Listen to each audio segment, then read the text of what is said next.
حمزة الطياشي، بالنسبة للجماهير التونسية كانت فرحانة برشا بالتأكيد بالانتصار والأجواء والروح القتالية اللي ضرب بها المنتخب التونسي، لكن الجماهير المغربية ما كانتش فرحانة بالمداخلة نتاعك البارحة. عندكش ما تفسر؟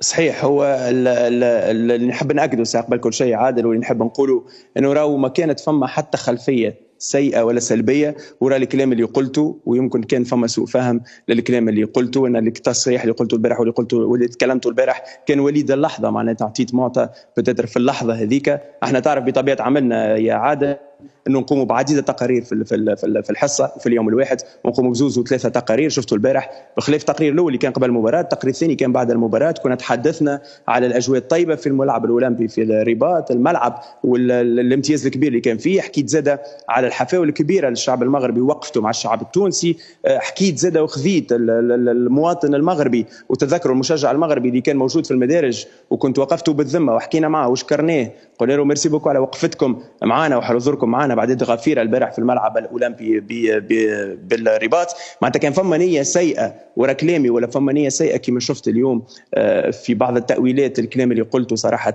راني ما مشيتش في الثنيه هذيك، واللي عنده سوء نيه يقعد عنده سوء نيه معناتها عادل، وتكون عنده كما شفت برشا كلام على اجندات ولا غيره. اما انا بكل حسن نيه كنت تكلمت. كان تصريح وليد اللحظه في اللحظه هذيك انقطاع التيار الكهربائي كما قلت في المركز الاعلامي، ما دامش برشا اللي انا ذكرته خاطر في الهواء مباشره، قلت راني في اجواء المباشر انقطع تيار كهربائي. وكنت انت سالتني قلتني على الملعب الكل، كنت جاوبتك عادل وقلت لك لا راهو الملعب لا استغربت على سؤالك. انا استغربت لانه نعرف بالضبط الملعب ونعرف الامكانيات الموجوده في المغرب والتحضيرات اللي كانت يعني حثيثه باشهر يعني سابقه تاع 9 اشهر 10 اشهر، وناس تحضر وناس تجهز. وشفنا ارضيه الملعب في كل الملاعب رغم الامطار الكبيره ما تاثرتش يعني بالعوامل المناخيه.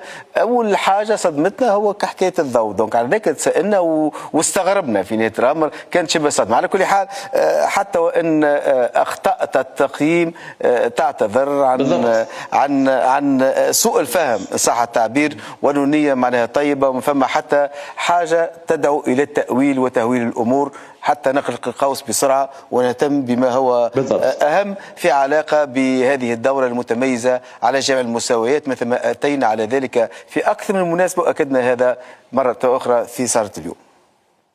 بالضبط عادل، بالضبط. معناتها تقريبا كل التقارير كنا حكينا واشدنا بهم، وانا شخصيا كنت تكلمت واشدت حفاوه الاستقبال للشعب المغربي للسلطات المغربيه. الناس الكل كانت معنا، كانت وقفت معنا، كنا عاونونا في برشا حاجات اللي بالحق نشكروهم. المغرب اللي حكينا عليها على الاستعدادات الكبيره سواء الكان اليوم اللي صايره في المغرب والا كاس العالم ان شاء الله ربي يوفقهم في 2030، واللي متاكد انا المغرب باش تخرج في حله جيده وباش تخرج صوره جيده. انا حاجه برك نحب نقولها عادل في الختام، اذا كان فما سوء فهم بكلامي والا كان فما اي طرف ولا اي مواطن مغربي يتمس من كلامي انا نعتذر منهم. نحب نقول لهم كالعاده رانا اخوه ونقعدوا ديما اخوه، راني ما قصدت حتى شيء، انتم اخواتنا نحبوكم برشا، شاء ربي يوفقكم. وكيما كنا مساندينكم في كاس العالم 2022 وفرحنا بالانجاز الكبير المنتخب المغربي، فرحنا بكل القاب المنتخب المغربي واخرهم كاس العالم للشباب، فانه زاد اليوم كيف نفرحوا برشا. كاس العرب زاد كيف الف مبروك الشعب المغربي، نفرحوا برشا. كل حاجه فيها المغرب تقعد ديما اخوات احنا والمغرب،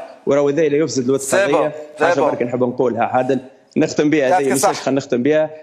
راهو ما عندنا حتى نيه سيئه، راهو بالعكس فرحانين برشا بالخدمه الكبيره ومبهورين برشا بالنجاح الكبير للمغرب لحد الان. وكالعاده بحكم انا تونسي نقول تحيه تونس، وبطبيعه مدامنا في المغرب وديما كما يقولوا اخواتنا مغرب اخواتنا المغاربه ديما مغرب عاد. يعطيك الصحه. طبعا حمزه طياشي.